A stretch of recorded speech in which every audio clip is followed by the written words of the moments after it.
South West France. I'm Diana and I paint in watercolours.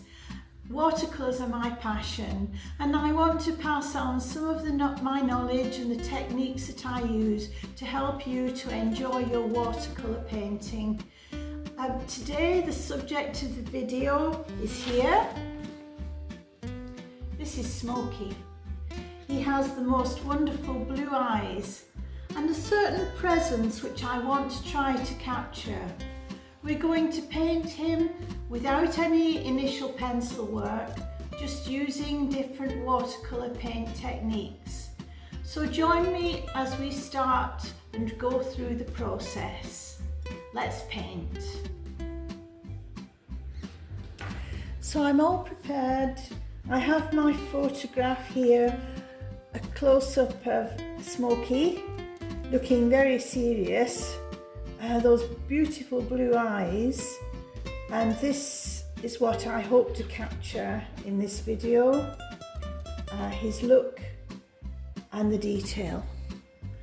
I have a piece of Arche fine grain 300 gram 100% cotton watercolour paper, 2 pots of water as usual, a selection of mop brushes, well 2 mop brushes, and a liner, and the palettes, a lovely selection of colours really. I have my burnt sienna Indian red palette, cobalt turquoise with Windsor blue green shade, Payne's grey, Indian red and burnt sienna, and then more cobalt turquoise with Indian red. So that gives me plenty of choice and I'm ready to start. So off we go. I have my palettes ready to use and we're starting off with a very, well, almost just plain water really, but just with a hint of burnt sienna, which I'm applying to the paper very generously just to get the first shape of Smokey's head. I've just got a little hint of burnt sienna in there so I can see the areas which are wet and the areas which aren't. And once the whole area that I want to add colour to is wet, I can start to spot in colour, as you see I'm doing with my size 4 mop brush, just spotting the colour in, just to follow the markings that he has on his head and to give me an idea of the structure. This is very free and loose and just on the wet part of the paper. If you make a mistake doing this, it's very simple. You can just add clean water to the area and then with a damp mop brush take the colour off. So it's a lot less risky than pencil work because you can work wet on wet, and provided the paint doesn't go onto the dry surface, you can move it very easily. And I'm using the combination of colours that I have, the burnt sienna palette, the Indian red and the Payne's grey, to give me those different tones of beige and his redder bits as well. I think he's got a bit of Siamese in there with Tabby as well. He's not a domestic cat, he just visits to get food, but he's lovely all the same. And you can see just putting in a little bit more colour around the eyes because the position of the eyes is crucial. So many people do start their painting with the eyes, but I find it's easier to get the structure of the face, whatever you're painting, to get the structure so you know exactly where the eyes are. And of course they are different in size and appearance. So I'm honing it down now and get more detail around there as we go, more shading. Tell yourself it won't be totally right from the start. This is the beauty of this process. If it's not right, you can just wet it, irrigate it with clean water. And I've settled for this now, but there's still some adjustments to make. And as I said, we can't do it right first time all the time. And I'm using my acrylic brush, which is very good at moving paint, especially this combination of Payne's Grey and Burnt Sienna, just to give me a better line for some of the shape of the eyes, because this is crucial to getting his right expression. Just this brush moves the paint really well and then gives me the opportunity to use the liner brush to define it even more. I can start to add a little bit more shading now around the eyes. And of course we have a lot of texture to create in this picture. The texture of his fur and his whiskers and the shading that he has. So we start right from the beginning with the basic painting, just adding more contrast, but always washing it with the brush so it's not too defined and not too dry. Working on dry paper with not much paint is not recommended in this technique. You need to have your colour fairly well diluted and always apply water to the side of the colour just to move it, so it's a gradual build-up of texture and light and shade. The crucial bits that I want to apply to help me with the eyes are the areas around the eyes where there's more shading, and this is what I'm doing now, again using the same combination of Indian red and burnt sienna with my Payne's Grey.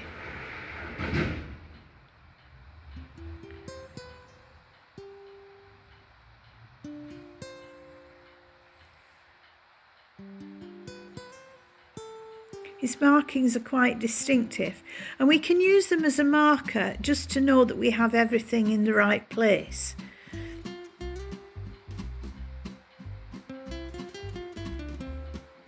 I always find it easier to work on the right hand side because I'm right-handed, and the left hand side of the painting is always more difficult, especially when I'm filming for a video, so I hope my hand doesn't get too much in the way and create too much of a shadow. Now I'm applying some more texture with the liner brush and being quite braver with the colour, but always not leaving it too long before I add water, just to the side of the marks that I've applied, just to give that textured look.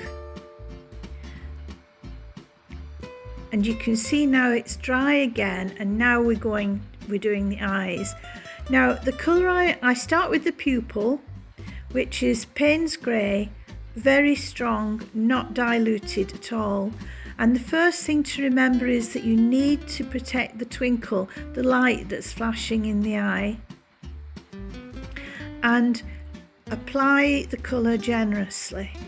I'm adding a little Winsor Blue green shade to the edge of that Payne's Grey, just around the border of the pupil. You'll see why in a moment. Just round the edge. Now we're going for the light blue, which is cobalt turquoise light, and you notice I'm not touching the pupil. I'm just leaving a little gap between the darker colour and applying the light blue, the light turquoise. And there's a little ring of darker blue around the edge, which I'm running in, touching the bit which is wet. And now with the liner brush, I'm just teasing out some of the Winsor Blue red shade, just to let it bleed into the pale blue. But I'm doing that the very last thing. You'll see it better now on the left eye, the same procedure. Just applying that Payne's grey, really concentrated, keeping that twinkle, using lots of paint. Now we go in with the Windsor Blue green shade, just to the edge, just along the edge. So this paint is really wet. The cobalt turquoise goes in, but doesn't touch the pupil for a start. So I apply it all,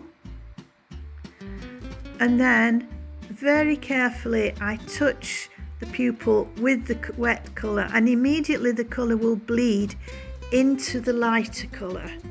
And this gives you the glassy look, the liquid look of the eyes, and again the edging there. It all has to be done wet on wet and quite quickly. The surrounding of the eye is important, and it's the setting for the eye.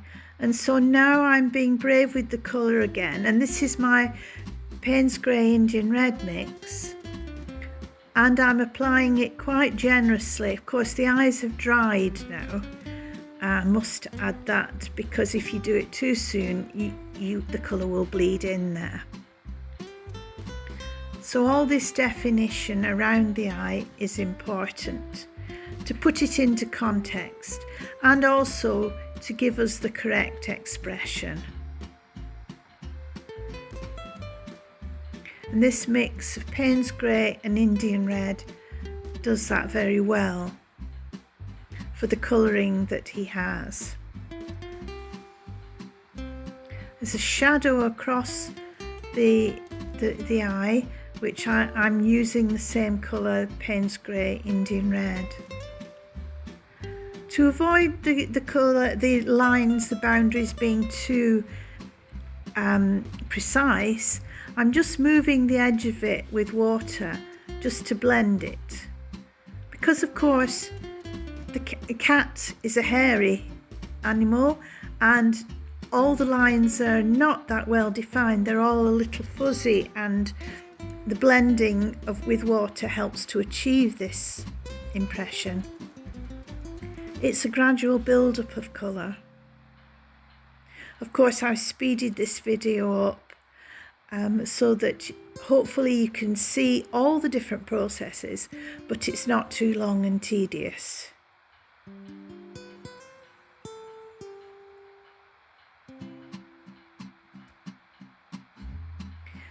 There we have my acrylic brush then being used just to move a line which wasn't working. It's always there, always handy, very useful. Now more texture going into the nose, and there's a combination of burnt sienna going in. He has that lovely rusty look to the top of his nose, and it's just a question of applying the colour where needed.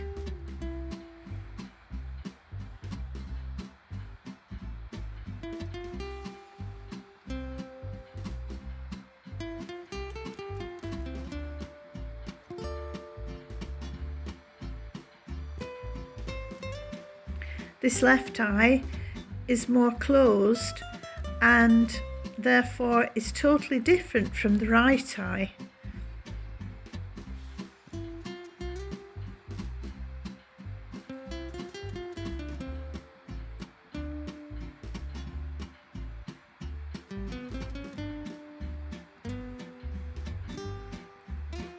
Again, adding paint and then just washing it with water, so we don't have harsh lines, we just have blended lines.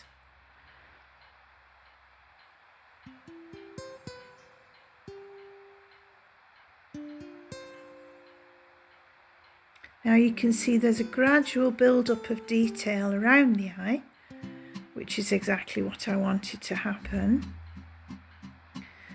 And again, it's dry. So now we can do a little bit of work on his pink nose. This time I'm just using Indian red.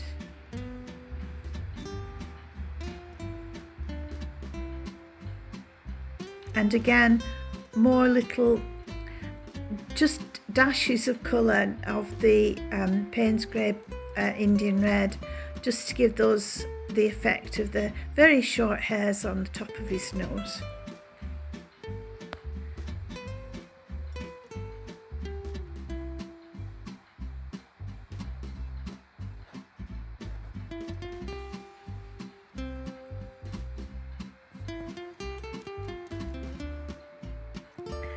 The nose has quite a lot of shading on it, and I'm using just a darker tone of Indian red, and also emphasising the shading around his nostrils. But again, always moving it with water after I've done the line.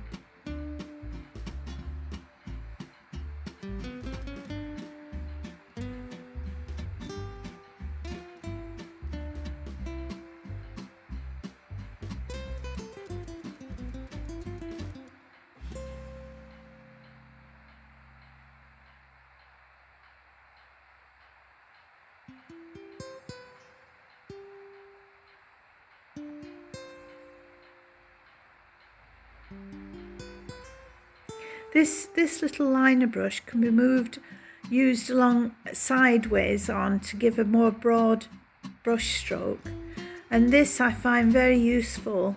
At this stage we can use it just to sweep the colour along and give longer shaded colour. It's a very versatile little brush, and you can see now the texture is starting to develop.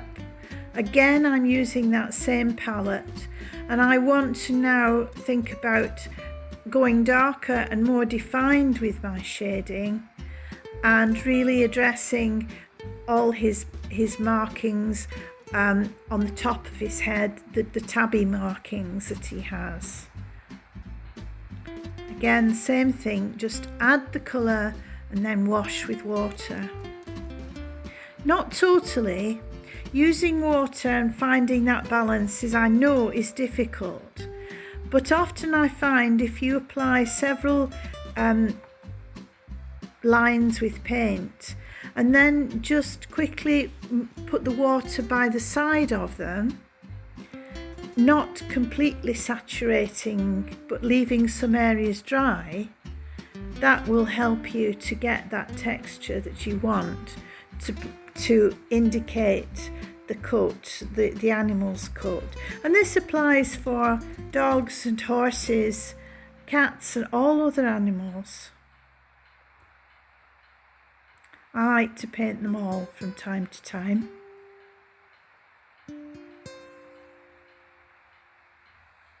Now we're getting some serious texture on the area between the eyes, which will help to enhance his expression.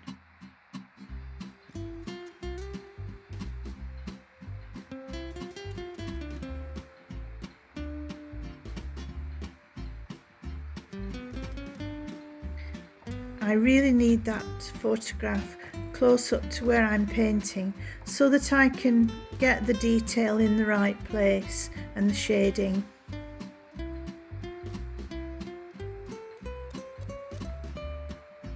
I can start to consolidate some of the lines that I've applied which have dried and therefore gone lighter. You can see clearly now the barred markings going in, and the fact that I'm using the water then to just blur the line a little, to just blend it so it gives you the texture of the fur of his coat.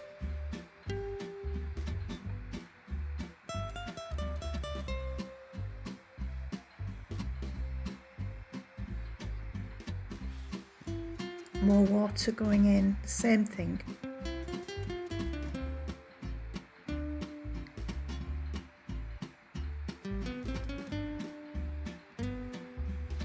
I find a common mistake people make is that they do work too dry, or try to do too many little lines and before they apply the water, and they're dried and they're harder to move. You can use the acrylic brush to move that line if it is dry, but it's much easier to just do a little and then apply water to it and make progress like that. And the smaller the brush you use, the sooner it will dry. So sometimes if you have a large area, it's better to use a larger size brush, or a bigger liner, a longer liner. And here I'm getting braver with the paint, getting in the barred markings which go over his head. Again, a combination of burnt sienna and also the mix of Indian red and Payne's grey.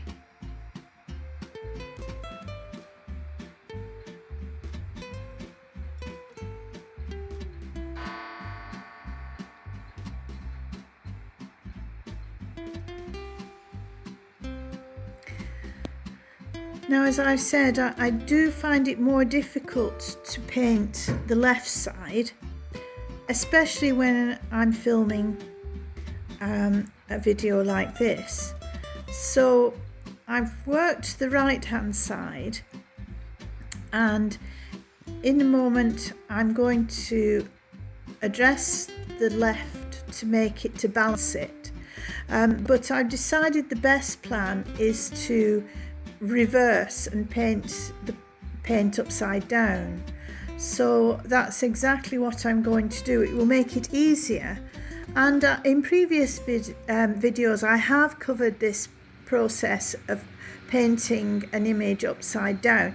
It does help a great deal, and in these circumstances I think it will be more comfortable and also easier to get the pattern of the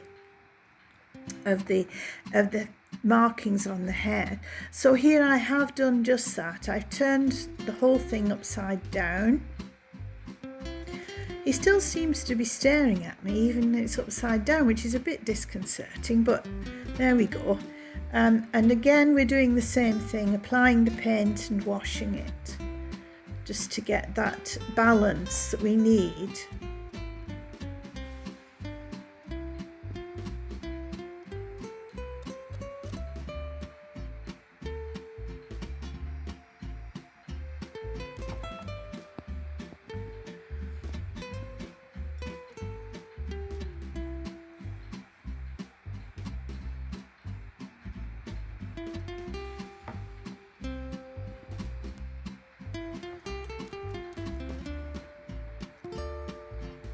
Using the side of the brush again to give us texture.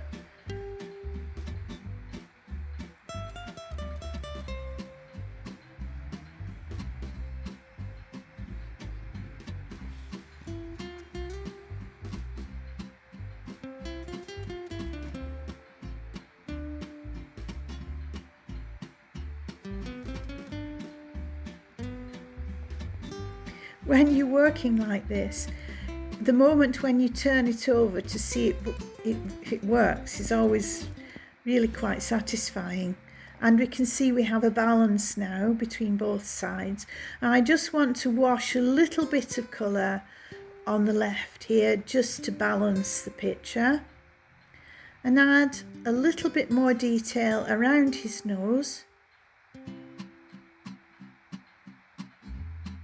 Now I think we're approaching the time where I'm going to leave him to dry. And yes, there he is. So there we have it. I'm calling it finished for now, though I may go back when the painting's dry just to review certain areas, but then it's always like that with watercolour. I hope you enjoyed the video and it's inspired you to have a go and try out the different techniques we covered.